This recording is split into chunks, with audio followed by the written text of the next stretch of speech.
వాక్యంలోనికి వెళ్దాం.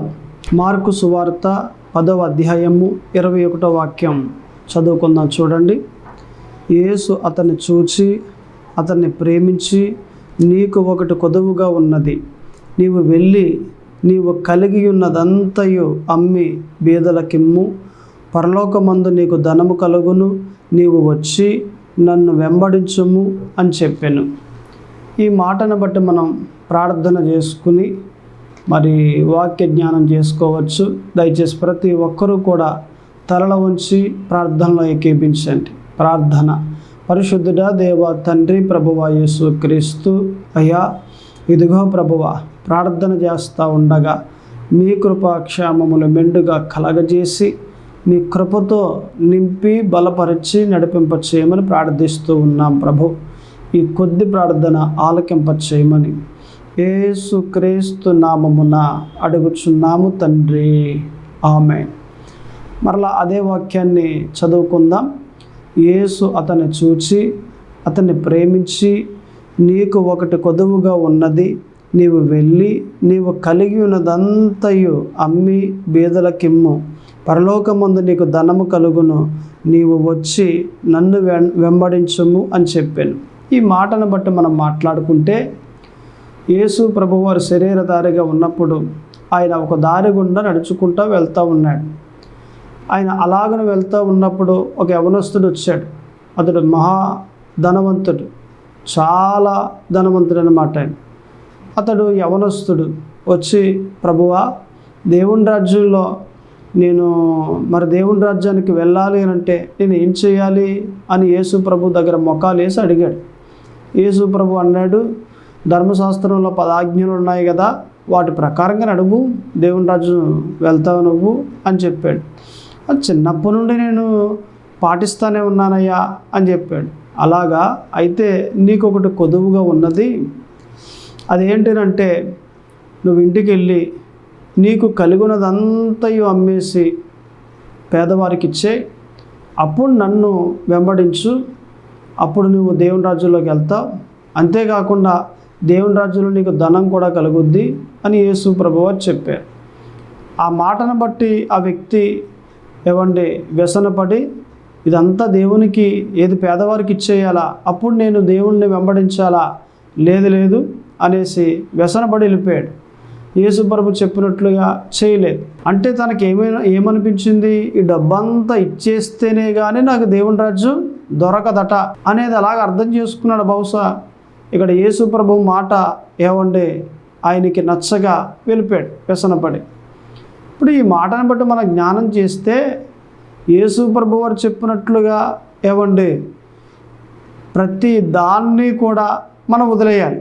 సమస్తమును అని చెప్పిన మాట ఏంటి, దేవుని రాజ్యం నీకు కావాలా, అయితే సమస్తమును నువ్వు ఇచ్చేసి, సమస్తమును అనంటే డబ్బు విషయంలో, పొలాల విషయంలో, బంగారం విషయంలో, లేకపోతే భార్య, తల్లి, తండ్రి, లేదా పిల్లలు, అన్నదమ్ముళ్ళు, అక్క చెల్లెళ్ళు, ఇలాగున్న సమస్తమును ఎవరికి, దేవునికి మరి ఇచ్చేసి అనంటే దాని అర్థం ఏంటి, వారందరి మీద మనసు లేకుండా చేసుకుని దేవుణ్ణి వెంబడించాలి.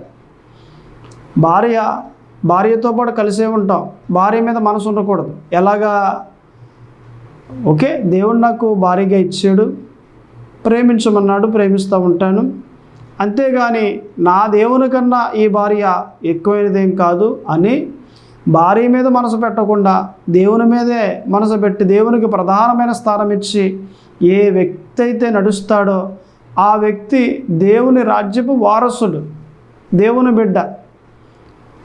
కొడుకున్నాడా, కూతురుందా, తల్లుందా, తండ్రి ఉన్నాడా, తమ్ముడున్నాడా, అన్నయ్య ఉన్నాడా, అక్క చెల్లెలు ఉన్నారా, ఎవరున్నప్పటికీ వారందరి మీద మనసు పెట్టకూడదు. వారిని ప్రేమించాలి, వారితో పాటు కలిసి ఉండాలి, కానీ ప్రధానమైన స్థానం దేవునికి ఇవ్వాలి. దేవుడే దేవుని తర్వాతే అందరూ, దేవుడే దేవుని తర్వాతే తన భార్య, దేవుడే దేవుని తర్వాతే పిల్లలు. ఇలాగున దేవునికే ప్రధానమైన స్థానం ఇచ్చి ఆ వ్యక్తి ముందుకు సాగుతూ ఉంటే అతడు దేవుని రాజ్యపు బిడ్డ, దేవుని రాజ్యపు వారసుడు, అతడు దేవునికి కుమారుడు. అది యేసు ప్రభు చెప్పిన మాట. ఆయనకు అర్థం కాలేదు. అర్థం చేసుకోవడంలో ఆయన సరిగ్గా అర్థం చేసుకోలేదు. అన్నీ అమ్మేసి దేవునికి ఇచ్చేయమన్నాడు, లేదా అన్నీ అమ్మేసి పేదవారికి ఇచ్చేయమన్నాడు. ఎలా అనుకున్నాడు కానీ ఇలా చెయ్యాలా అనేది ఆయనకు అర్థం కాలేదు. ఈరోజు పరిశుద్ధాత్మ దేవుడు నీతో మాట్లాడుతూ ఉన్నాడు. నువ్వు ప్రేమించు, కానీ దేవుని కన్నా ఎక్కువగా ప్రేమించుకో. అది డబ్బైనా, అది కుటుంబమైనా, అది ఏదైనా. డబ్బు కావాలి, అంతేగాని డబ్బే కావాలి అన్నట్లుగా ఉండకూడదు. ఏదో మనకి బ్రతకడానికి భూమి మీద డబ్బు కావాలి. ఈ భూమి మీద యాత్ర అయిపోయింది అనుకోండి, డబ్బు ఎందుకు పనికొస్తుంది? ఎందుకు పనికిరాదు. అన్నీ ఇక్కడ వదిలేసి వెళ్ళిపోతావు దేవుని రాజ్యం. దేవుని రాజ్యంలో ఎవరు ఉంటారట? దేవుడు. ఇక్కడ దేవుడు, అక్కడ దేవుడు, ఎక్కడైనా దేవుడే. అంటే అన్ని చోట్ల మనకు కావలసినది దేవుడు. దేవుడే కానీ డబ్బు కాదు, దేవుడే కానీ బంధుత్వాలు కాదు, దేవుడే కానీ మరేమీ కాదు. మరి దేవుడే అన్ని చోట్ల మనకి కావాలి అని అంటే మరి ఈరోజు భూమి మీద మనం ప్రధానమైన స్థానం ఇవ్వాలి కదా. ఈ దినములలో మనము మన జీవిత ఈ యాత్రలో దేవునికి ప్రధానమైన స్థానం మనం ఇవ్వాలి కదా. అలా ఇస్తేనే ఆ వ్యక్తి దేవుని రాజ్యపు వారసుడు. ఆ వ్యక్తి దేవుని రాజ్యం వెళ్తాడు. దేవునికి విలువ ఇవ్వకుండా డబ్బుకి ఇచ్చేవా, దేవుని రాజ్యం వెళ్ళావు. దేవునికి విలువ ఇవ్వకుండా నీ పిల్లలకు, నీ తల్లిదండ్రులకు, నీ భార్యకు, నీ కుటుంబానికి విలువ ఇచ్చావా, దేవుని రాజ్యం వెళ్ళావు. నువ్వు దేవుని రాజ్యం వెళ్ళాలి అని అంటే దేవునికి మొదటగా విలువ ఇవ్వాలి. దేవుని తర్వాత ఏదైనా అని చెప్పగలగాలి. అలాగనే నీవు బ్రతకగలగాలి. చెప్పేవారు చాలామంది ఉన్నారు. దేవుడేనండి నాకు, దేవుడు లేకపోతే ఇంకేంటి, దేవుడే సమస్తం నాకు, ఆయన తప్ప నాకు మరేమీ లేదు, ఆయనే నాకు బ్రతుకు, ఆయన లేకపోతే జీవితమే లేదు, ఆయనే నాకు మొదట అని చెప్పేవాళ్ళు చాలామంది ఉన్నారు. కానీ క్రియల్లోనికి వెళ్ళేసరికి దేవుడే అని వారు నడవట్లేదు. అలాగా దేవుడే అని వారు బ్రతకట్లేదు. అలాగా క్రియల్లోనికి వెళ్ళేసరికి పడిపోతూ ఉన్నారు. క్రియల్లోనికి వెళ్ళేసరికి వారు నడవలేకపోతూ ఉన్నారు. క్రియల్లో మనం ఏమై ఉన్నామనేది దేవుడు చూస్తూ ఉన్నాడు. ఏదైనా ఒక సమస్య వచ్చిందా, దేవుడే వస్తాడు, దేవుడే తీరుస్తాడు, దేవుడే సహాయం చేస్తాడు. లేదండి ఇప్పుడు పరిస్థితులను బట్టి చూస్తే ఇక్కడ అసలు ఏమీ అర్థం కావట్లేదు. దేవుడే బ్రతుకుంటే ఆయన పని చేస్తా, చనిపోతే ఆయన దగ్గరికి వెళ్ళిపోతా, అంతే చాలు.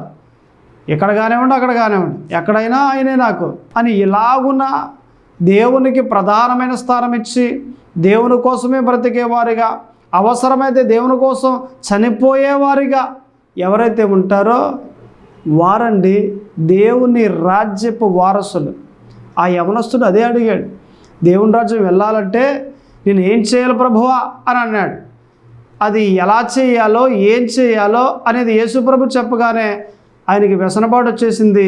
యేసుప్రభు మాట నచ్చక అక్కడి నుండి బయటికి వెళ్ళిపోయాడు. అంటే ఆయనకి ఏమి ఎక్కువ? ఆయన ఆస్తులే ఎక్కువ. ఆయనకి ఏమి ఎక్కువ?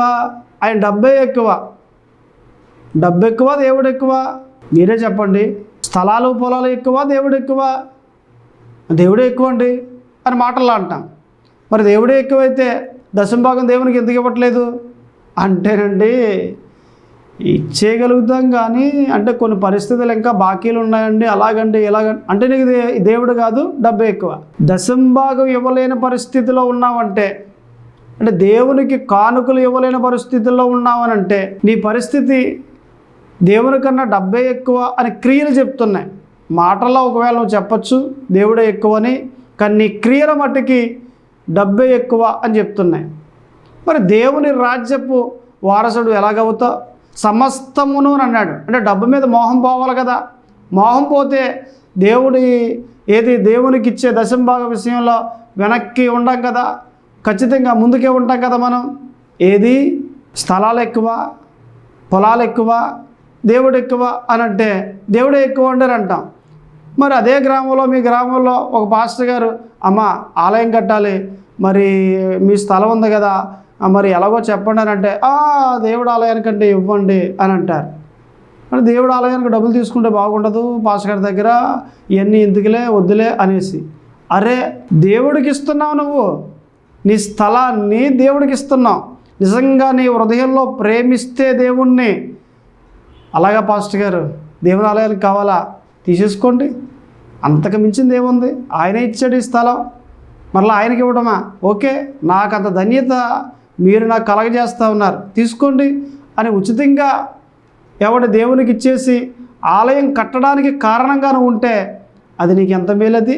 మాటల్లో అంటారు దేవుడే ఎక్కువ అని, క్రియల్లోకి వచ్చేసరికి నేను ఇవ్వనండి ఆ స్థలం, మా చిన్నమ్మాయికి రాసేసారండి, మా పెద్దమ్మాయికి రాసేసారండి, లేకపోతే మా పెద్దోడు ఊరుకోడండి, ఆయనకి తెలిసిందంటే అసలు చంపేస్తారని బాబు నా దగ్గర అంటే అన్నారు, కానీ అసలు మా ఆయన గారి దగ్గర మీరు ఈ మాట మాట్లాడకండి అని ఇలా మాట్లాడే వాళ్ళు కూడా చాలామంది ఉన్నారు, బోళ్ళంతమంది ఉన్నారు.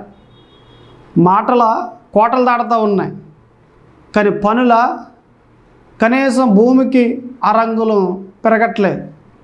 అరంగులు మాటల విషయంలో చాలా కోట్లే దాటేస్తున్నారు.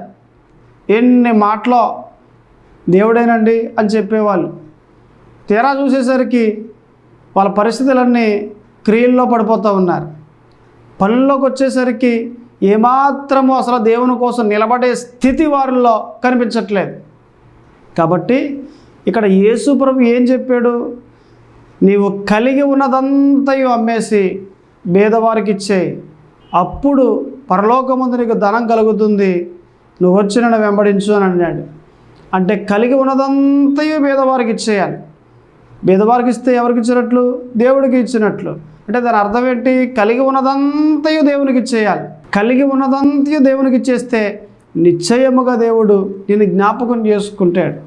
అలాగని ఇప్పుడు పరిశుద్ధాత్మ దేవుడు నీ స్థలం ఇచ్చే, పొలం ఇచ్చే, లేకపోతే నీ దగ్గర ఉన్న బంగారం ఇచ్చే, డబ్బు ఇచ్చే అడగట్లేదు. ఆయన అక్కడ సందర్భాన్ని పరిశుద్ధాత్మ దేవుడు నీకు బోధిస్తూ ఉన్నాడు. ఆయనకి ఏమైనా డబ్బు అవసరమా, లేకపోతే స్థలం అవసరమా, ఈ భూమే అయింది, ఆయనకి ఏమైనా బంగారం అవసరమా, అలా బంగారాన్ని పుట్టించిందే ఆయన. ఈ పొలాలు, స్థలాలు, బంగారం, వెండి, డబ్బు ఇవన్నీ ఇచ్చింది ఆయన. ఆఖరికి నీ కుటుంబాన్ని కూడా నీకు ఇచ్చింది ఎవరు, ఆయనే. మరి ఆయనే ఎందుకు అడుగుతాడట. కాబట్టి దీన్ని గ్రహించగలిగితే నీవు దేవునికి ప్రధానమైన స్థానం ఇస్తావు, దేవుని రాజ్యపు వారసుడవు అవుతావు. ఎవరు దేవుని రాజ్యంలోకి వెళ్తారు, ఈ యవనస్తుడు అడుగుతూ ఉన్నాడు, నేను దేవుని రాజ్యంలోకి వెళ్ళాలి అంటే నేనేం చేయాలి, ఇవేం చేయాలి, సమస్తమును దేవుని కోసం వదులుకోవాలి, సమస్తమును వదులుకోవాలి, అప్పుడు దేవుని రాజ్యంలోనికి నువ్వు వెళ్తావు. కాబట్టి ప్రతి ఒక్కరూ కూడా ఈ వాక్యాన్ని గ్రహించేవారిగా, ఆత్మీయంగా అర్థం చేసేవారు, ఆత్మీయంగా అర్థం చేసుకునేవారుగా ఉండాలి. ఇక్కడ సామెతల గ్రంథంలో కూడా 22వ అధ్యాయం 9వ వాక్యంలో మనకు కనిపిస్తుంది, దయాదృష్టి గలవాడు తన ఆహారంలో కొంత దరిద్రునికి ఇచ్చును, అట్టి వాడు దీవెన నొందును. పేదవారికి ఇచ్చే అని యేసుప్రభు చెబితే ఇచ్చాడా? నిజంగా ఇచ్చుంటే ఎంత దీవెన కలుగుండేది. ఇప్పుడు యేసు చెప్పగానే ఇచ్చుంటే ఎంత దీవెన కలుగుండేది. దేవుడు చెప్పిన మాట ప్రకారంగా చేసి పాడైపోయిన వ్యక్తి ఎవరైనా ఉన్నారా? దేవునికి ఇచ్చి పాడైపోయిన వ్యక్తులు ఎవరైనా ఉన్నారా? లేరే. దేవుడు ఎలా చెబితే అలా చేస్తే దీవించబడతాం. పేదవారికి ఇస్తే దీవించబడతాం, దేవుని పనికిస్తే దీవించబడతాం. అటువంటి దీవెన మనకు కలగాలనంటే మనం ఎవరికి ఇవ్వాలి?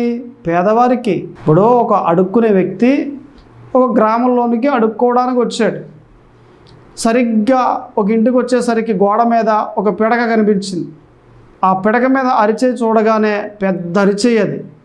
ఈయన అనుకున్నాడు, ఈమె చేయి బాగా పెద్దది అరిచేయ్యా, నేను లోపలికి వెళ్తే నిజంగా ఆమె ధారాళంగా నాకు ఇస్తుంది, చేయి పెద్దది కాబట్టి అని లోపలికి వెళ్ళి అమ్మా అని గుమ్మం దగ్గర నిలబడి పిలిచాడు. పిలవగానే ఆమంది చెయ్యి ఖాళీ లేదు, పక్కింటికి వెళ్ళాను. ఈయన నిరాశగా బయటకు వచ్చేసాడు. ఏమందామే? చెయ్యి ఖాళీ లేదు, పక్కింటికి వెళ్ళాను. ఆ చేతినే పిడక మీద చూసి ఈయన వెళ్ళాడు లోపలికి. పెద్ద చెయ్యి అనుకున్నాడు కానీ ఏమైనా ధారాళంగా ఇస్తుంది అనుకున్నాడు కానీ అసలు ఏమి ఇవ్వకుండా పంపించేసింది. పేదవానికి ఇవ్వండి, మనము కలిగి ఉన్న దాంట్లో నుండి ఇవ్వాలి.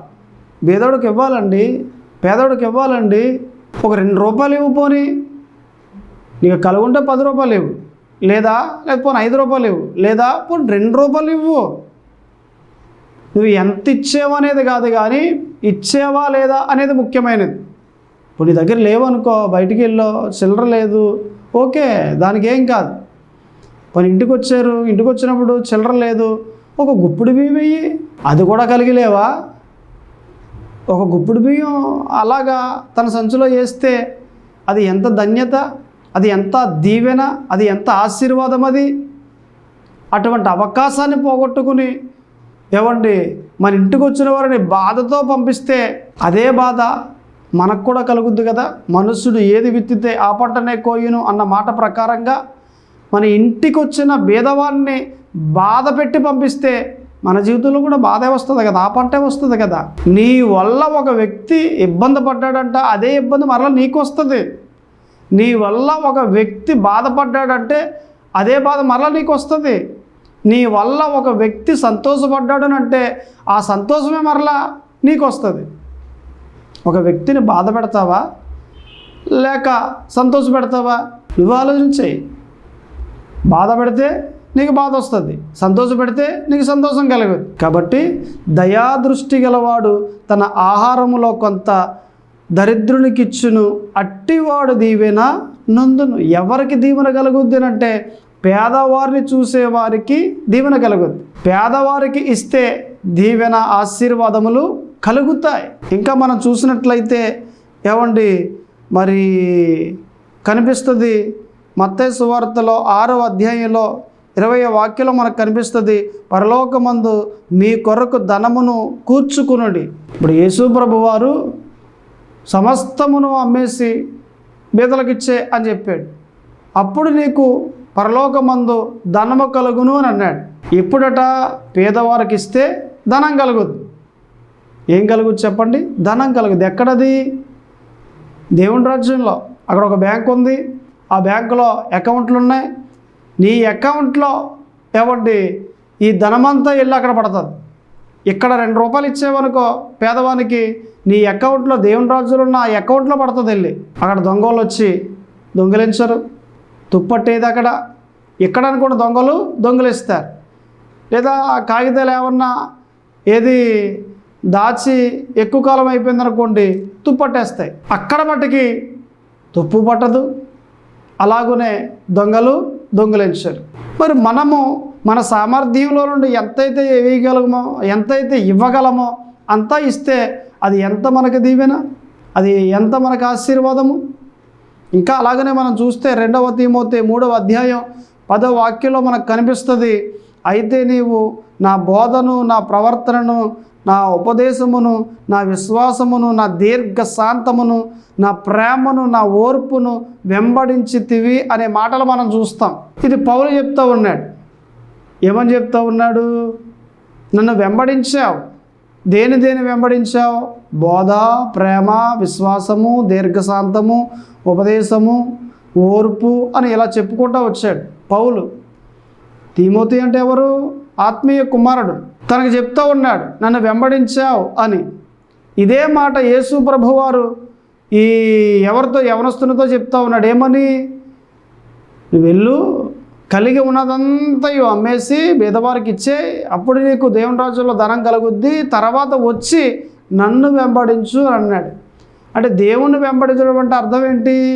దేవుని ప్రేమను కలిగి ఉండాలి, దేవుని ఓర్పును కలిగి ఉండాలి, దేవుని విశ్వాసమును కలిగి ఉండాలి, దేవుని దీర్ఘశాంతమును కలిగి ఉండాలి. దేవుణ్ణి అలాగను వెంబడిస్తే అప్పుడు నీవు దీవించబడతావు.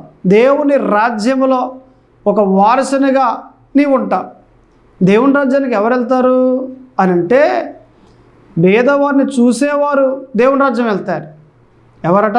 బీదవారిని చూసేవారు, బీదవారికి ఇచ్చేవారు దేవుని రాజ్యం వెళ్తారు. ఇలాగను మనం ఆలోచన చేస్తే అనేక వాక్యాలు కనిపిస్తాయి. సమస్తమును అమ్మేసి బీదవారికి ఇచ్చే అంటే బీదవారికి ఇస్తే ఎవరికి వెళ్తుంది? దేవునికి వెళ్తుంది. అంటే సమస్తమును, ఇప్పుడు సమస్తమును అంటే మనకి ఎక్కడ కనిపిస్తుంది ఆ మాట అంటే లోక సువార్తలో 14:26లో కనిపిస్తుంది. నీ తల్లిని, తండ్రిని, నీ అన్నదమ్ములను, నీ అక్క చెల్లెలను అందరినీ ద్వేషించకపోతే నీవు నా శిష్యుడు కావు అన్న మాట యేసు ప్రభువారే మాట్లాడతారు డైరెక్ట్గా. ఆ సందర్భాన్ని బట్టి ఒక ఇంటికి యేసు ప్రభువారు భోజనానికి వెళ్ళినప్పుడు అక్కడ జరిగిన సిచ్యువేషన్ బట్టి యేసు ప్రభువారు అక్కడ మాట్లాడతారు. అక్కడ అంటే తండ్రిని ద్వేషించాలి, తల్లిని, తమ్ముడిని, కుటుంబం అంతటినీ ఏం చేయాలట? ద్వేషించాలి. నిజానికి యేసు ప్రభువారు ఏమని చెప్పాలి? నీ కుటుంబాన్ని ప్రేమించు అని చెప్పాలి. అని అక్కడ ఏమంటా ఉన్నారు? ఆయన విషయానికి వచ్చేసరికి మొదటగా ఆయన్ని ప్రేమించాలి, ఆయన తర్వాతే కుటుంబాన్ని ప్రేమించాలి అనే మాట ఎలా చెప్తున్నాడు? నీ తండ్రిని ద్వేషించాలి. నా విషయానికి వచ్చేసరికి నీ తండ్రిని ద్వేషించాలి. నా విషయానికి వచ్చేసరికి నీ తల్లిని ద్వేషించాలి. తల్లి ఎక్కువ దేవుడు ఎక్కువ అంటే నేనే ఎక్కువై ఉండాలి నీకు. నీ తండ్రి ఎక్కువ దేవుడు ఎక్కువ అంటే నేనే ఎక్కువై ఉండాలి నీకు అని ఇలాగున అర్థమయ్యే రీతిగా ఇండైరెక్ట్గా దేవుడు అక్కడ చెప్తూ ఉన్నాడు. అంటే కుటుంబమా దేవుడా? దేవుడే. దేవుని తర్వాతే కుటుంబం, దేవుని తర్వాతే వ్యవసాయం, దేవుని తర్వాతే ఉద్యోగం, దేవుని తర్వాతే డబ్బు, దేవుని తర్వాతే పొలం, దేవుని తర్వాతే బంగారం, దేవుని తర్వాతే ఏదైనా. అంతేగాని లేదండి దేవుడు అంటే ఇష్టమేనండి కానీ ఆ సమయాన్ని దేవునికి ఇవ్వలేకపోతున్నానండి, ఇంకేముంది పడిపోయావు కదా, దేవుడే మొదట అని అంటే నీ సమయం అంతా ఆయనకి ఇచ్చేస్తావు. అవసరమైతే ఆ సమయాన్న పనైనా మానేసి దేవుని పని చేస్తావు. నువ్వు వెళ్ళే పని కూడా మానేసి దేవుని పని చేస్తావు. అది దేవుని ప్రేమించడం అంటే. నా దేవుడే, నా దేవుని కొరకు నిలబడతా, నా దేవుని కొరకు చేస్తా, వస్తా, నా దేవుని కొరకు ఏదైనా ఎక్కడికైనా వెళ్తా అనేటట్లు నీవు ఉండాలి. అసలు ఆ భూమి మీదకి వచ్చింది దేవుని చిత్తాన్ని నెరవేర్చడానికి. నీవు మరి దేవుని చిత్తాన్ని నెరవేరుస్తూ ఉన్నావా? నెరవేర్చు. సమయం వచ్చింది, వాడబడే సమయం వచ్చింది, దేవుడు నిన్ను వాడుకునే సమయం వచ్చింది, నీకు ఎన్నో ఈవులను అప్పగించే సమయం వచ్చింది, ఎన్నో పనులు అప్పగించే సమయం వచ్చింది, దేవుడు నిన్ను హెచ్చింపజేసే సమయం వచ్చింది, దేవునికి పేరు తెచ్చే ఆ సమయం వచ్చింది. మరి ఆయనకు లోబడు. ఆయన మాట వినకపోతే నిన్ను ఎలా హెచ్చింపజేస్తాడు? ఆయన మాట వినకపోతే నేను ఎలా దీవిస్తాడు? ఆయన నువ్వు దీవిస్తే ఏది దేవుడు మాట వింటేనే కదా నువ్వు దీవించబడేది. ఆయన మాట వినకపోతే ఆయన ఎలా దీవిస్తాడు? ఇప్పుడు బార్బర్ షాప్ ఉందండి, వెళ్ళినప్పుడు ఆ బార్బర్ వర్క్ చేస్తూ ఉన్నాడు. వర్క్ చేస్తూ ఉన్నప్పుడు ఆ తల ఏం చేయాలి? తలకే ఏం చేయాలి? తన చేతిలో పెట్టాలి. నీ తలకే బార్బర్ చేతిలో పెడితేనే, ఎలా చెప్తే అలా వింటేనే చక్కగా క్రాప్ వేస్తాడు. అంతేగాని అవేరా కుదరదా, నేను ప్రెసిడెంట్ని లేకపోతే నేను ఫలానా అధికారిని అని అంటే నీకు మెట్లు కింద వస్తాయి. అవునే కదా? అంటే నువ్వు అప్పగించాలి తనకే. ఒక పావు గంట లేకపోతే అరగంట తనకు అప్పగించాలి. అప్పుడు చక్కగా తీర్చిదిద్దుతాడు. అలాగునే నీ జీవితాన్ని దేవునికి అప్పగిస్తే నీ జీవితాన్ని తీర్చిదిద్దుతాడు దేవుడు. కుదరదండి అని అంటే ఆయన ఏం చేస్తాడు? నా వల్ల కాదండి అని నువ్వంటే ఆయన ఏం చేస్తాడు? రానాయన ఇక్కడ కూర్చో, నా దగ్గర ఉండు, కొంతకాలం నేర్చుకొని అంటే వచ్చే అంత ఖాళీ లేదండి అని అంటే నీ జీవితాన్ని ఎలా మారుస్తాడు, ఎలా తీర్చిదిద్దుతాడు, ఆయన ఎలా నేర్పుతాడు కొత్త విషయాలన్నీ కూడా. నీవు ఆయనకి సమయం ఇస్తేనే కదా నిన్ను మంచిగా తీర్చిదిద్దేది. సమయమే ఇవ్వలేకపోతా ఉంటే నువ్వు నీ సమయాన్ని ఆయనకి ఇవ్వకపోతే ఆయన ఎలా తీర్చిదిద్దుతాడు? ఆయన చేతిలో పెడితే నీ జీవితాన్ని తీర్చిదిద్దుతాడు, మంచిగా మారుస్తాడు. ఆయన నువ్వు ఏ విషయాల్లో చెడ్డగా ఉన్నావో అన్నీ కూడా మంచిగా మారుస్తాడు. అంతేగాని నా వల్ల కాదండి దేవాలయానికి రావటం, నాకు సమయం లేదండి, నేను బిజీ అయిపోయానంటే ఎన్నాళ్ళలో అలాగే ఉంటాను. ఎక్కడేసిన గొంగలు అక్కడ అన్నట్లుగా ఎన్నాళ్ళున్నా అలాగే ఉంటా, మారేదేమో ఉండదు. కాబట్టి నేను చెప్పే మాట గ్రహించు. ఇది పరిశుద్ధాత్మ దేవుడే నీకు బోధిస్తూ ఉన్నాడు. కొంత సమయాన్ని దేవునికి, వారంలో ఆదివారమా దేవునికి ఇచ్చే, శుక్రవారమా దేవునికి ఇచ్చే, రోజు ఉదయం 1 గంట దేవునికి ఇచ్చే, లేదా రాత్రి 1 గంట దేవునికి ఇచ్చే. దేవుడు ఎలాగున ఏ సమయాన్ని ఇచ్చేయమంటున్నాడో ఆ సమయం దేవునికి ఇచ్చే. అప్పుడు నీ జీవితం చక్కగా తీర్చిదిద్దబడి అనేక మందికి దీవెనకరంగా ఉండేటట్లు దేవుడు మార్చేస్తాడు. నీవు అనేక మందికి నీడనిస్తావు, అనేక మందికి దీవెనకరంగా ఉంటావు, దేవునికి మహిమకరంగా ఉంటావు. అటువంటి జీవితం దేవుడు నీకు ఇవ్వాలని ఆయనే ఉద్దేశించి నీ జీవితాన్ని మార్చడానికి రెడీగా ఉన్నాడు. ఇప్పుడు నీ వంతు నీ జీవితాన్ని దేవుని చేతిలో పెడితే ఆయన మారుస్తాడు. అంతేగాని నా వల్ల కాదండి, నేను పెట్టలేనండి అంటే ఆయన కూడా ఏమీ చేయలేడు. చెబుతున్నాడు, రా, నీ సమయాన్ని నాకు ఇవ్వు, నీ జీవితాన్ని నాకు ఇవ్వు అని పిలుస్తున్నాడు. నువ్వు వచ్చి నీ జీవితాన్ని మంచిగా తీర్చిదిద్దమని ఆయన చేతుల్లో పెట్టు, ఆయన మారుస్తాడు. అప్పుడు దీవించబడతావు, నీ బంధువులలో తలగా చేయబడతావు, అనేక మందికి వెలుగుగా ఉంటావు. ఇక్కడ మనం ఇలా మాట్లాడుకుంటూ వెళ్తే ఆ యవనస్తుడు ఏమన్నాడట, దేవుని రాజ్యానికి వెళ్ళడానికి నేను ఏం చేయాలి అని అడిగాడు. యేసు ప్రభువారు దానికి నీవు కలిగి ఉన్నదంతా అమ్మేసి పేదవారికి ఇచ్చే అన్నాడు. అప్పుడు పరలోక రాజ్యంలో నీకు ధనము కలుగుతుంది, నీవు నన్ను వెంబడించు అన్నాడు. పోనీ ఇచ్చేసినంత మాత్రాన దేవుని రాజ్యపు వారసుడు అయిపోతాడా? అవడు. పేదవారికి ఇస్తే యేసుప్రభు చెప్పినట్లుగా దేవుని రాజ్యపు వారసులు అయిపోతారా? అవరు. దేవుని రాజ్యంలో ధనం కలుగుదల ఇవ్వటం వల్ల, ఏమి ఇవ్వటం వల్ల? పేదవారికి ఇవ్వటం వల్ల దేవుని రాజ్యంలో ధనం కలుగుద్ది. అయితే అలాగన ధనం కలిగిన తర్వాత, అలాగన పేదవారికి ఇచ్చిన తర్వాత యేసుక్రీస్తు వారిని వెంబడించాలి. అది ముఖ్యమైనది, ప్రధానమైనది. ఏవండి? యేసు ప్రభువారిని వెంబడించాలి. యేసు ప్రభువారిని వెంబడిస్తే దేవుని రాజ్యపు వారసులు అయిపోతాం మనం. అది ప్రధానమైనది. పేదవారికి ఇవ్వాలి, కానీ అది ప్రధానమైనది కాదు. కానీ దానికన్నా ప్రధానమైనది ఏది అంటే యేసుక్రీస్తు వారిని వెంబడించాలి. అక్కడ మాటల ప్రకారంగా మనం చూస్తే యేసే చెప్పిన మాట ప్రకారంగా మనమంతా కూడా యేసుక్రీస్తు వారిని వెంబడించాలి. అందుకే పౌలు ఏమని చెప్పాడు? 2 తిమోతి 3వ అధ్యాయం 10వ వాక్యంలో, అయితే నీవు నా బోధను, నా ప్రవర్తనను, నా ఉపదేశమును, నా విశ్వాసమును, నా దీర్ఘశాంతమును, నా ప్రేమను, నా ఓర్పును వెంబడించితివి. పౌల్ని తిమోతి ఎలాగైతే వెంబడించాడో మనము కూడా యేసుక్రీస్తు వారిని అలాగున వెంబడించాలి. వెంబడిస్తే నిశ్చయముగా మనం దీవించబడతాం. దేవుణ్ణి వెంబడిస్తే నిశ్చయముగా మనం బాగుపడతాం. దేవుణ్ణి వెంబడిస్తే నిశ్చయముగా దేవుడు కార్యం చేస్తాడు. దేవుణ్ణి వెంబడిస్తే ఏమండి మన జీవితాన్ని బాగు చేస్తాడు ఆయన. కాబట్టి మనమంతా కూడా ఏమండి దేవుని వెంబడించే వ్యక్తులుగా ఉండాలని పరిశుద్ధాత్మ దేవుడు మనందరికీ తెలియజేస్తూ ఉన్నాడు. దేవుడు మిమ్మల్ని దీవించునుగాక. ప్రార్థన చేసుకుందాం. ప్రార్థనలో ప్రతి ఒక్కరూ కూడా ఏకీభించండి. ప్రార్థన. పరిశుద్ధుడా దేవ తండ్రి, ప్రభువా యేసుక్రీస్తు, అయ్యా ఇదిగో ప్రభువా, ప్రార్థన చేస్తూ ఉండగా మీ కృపా క్షేమములు మెండుగా కలగజేసి మీ కృపతో నింపి బలపరిచి నడిపింపచేయండి. మీ దీవెన ఆశీర్వాదములు మెండుగా కలగచేయండి.